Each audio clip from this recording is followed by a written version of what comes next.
Tras el segundo gameplay que nos ha traído Hogwarts Legacy, he visto muchos detalles dignos de comentar, comenzando por los impresionantes paisajes que tenemos, y a los que podemos acceder perfectamente si descartamos que quizás se nos escape de las manos la dificultad de ciertas zonas. Pero en el mismo directo podemos ver distintos tipos de biomas, desde un precioso claro, un bosque, zonas pantanosas, etc. Y ahora hablemos del volar. Tras montarnos en escoba, podremos mantener una buena velocidad de vuelo, siempre a ras de suelo.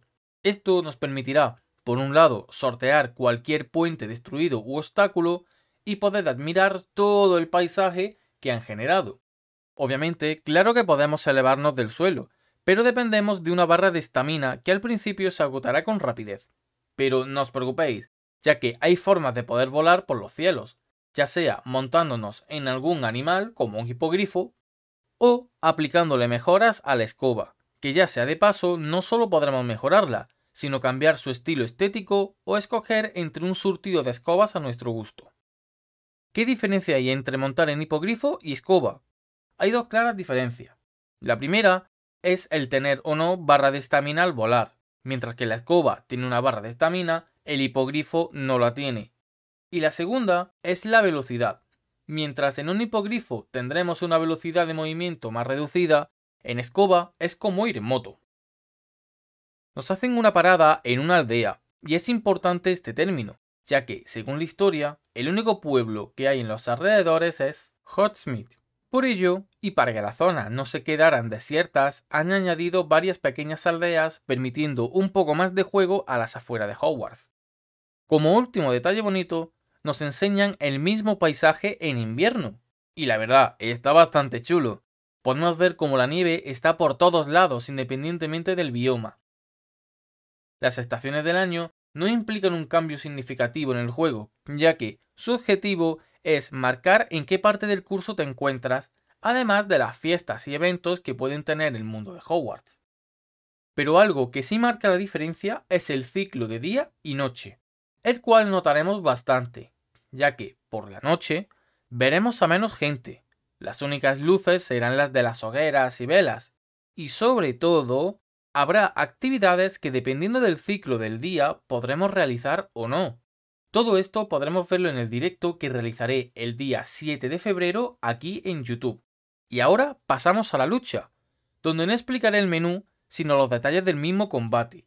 Y qué mejor que empezar con las 3 maldiciones imperdonables, las cuales podremos aprender y usar como cualquier otro hechizo. De hecho, vemos como en el gameplay las utiliza varias veces con normalidad, obviamente con un CD alto, que podremos reducir con ciertas pociones. También vemos como las plantas pueden presentar una cierta ayuda en combate. Tras lo visto, podemos ponernos muy técnicos sobre el combate. Está claro que no va a ser spamear un botón para matarlos a todos y requerirá de cierta habilidad de dedos y mental, porque no se puede hacer parry a todos los ataques. Y tendremos que jugar entre el parry y el esquivar para evitar que nos den.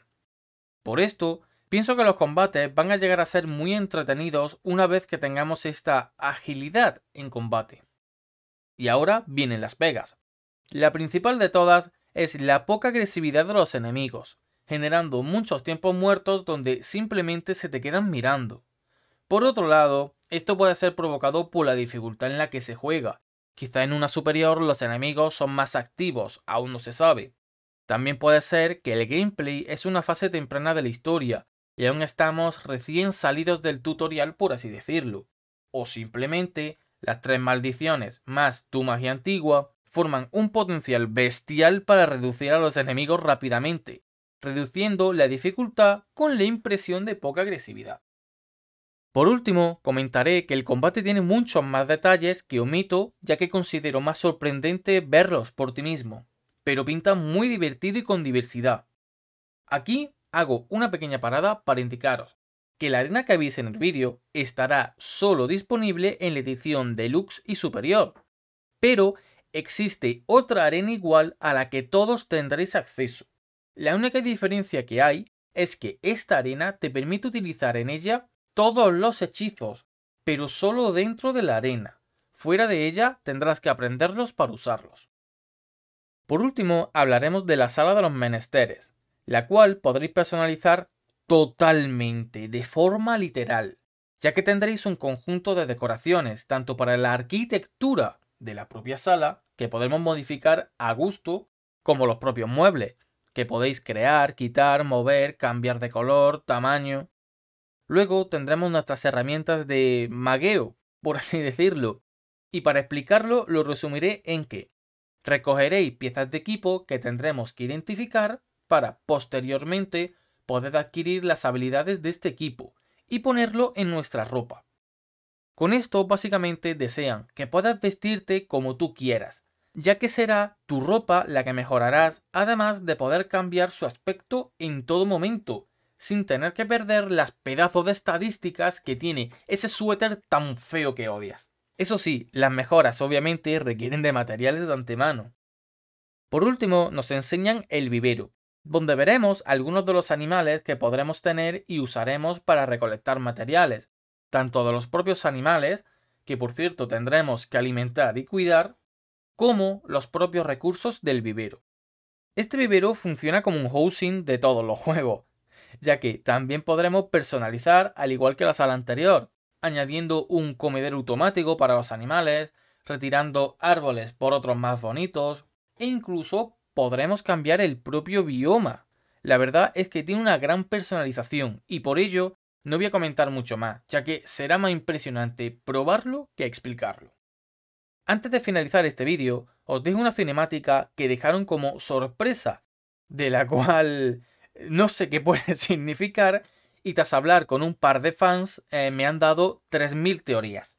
Por lo que yo lo dejo por aquí, y ya que cada uno saque sus conclusiones y las pongan en la caja de los comentarios, para poder leerlas yo después, y si veo algo interesante lo compartiré en el siguiente vídeo. ¡Nos vemos! ¡Chaito!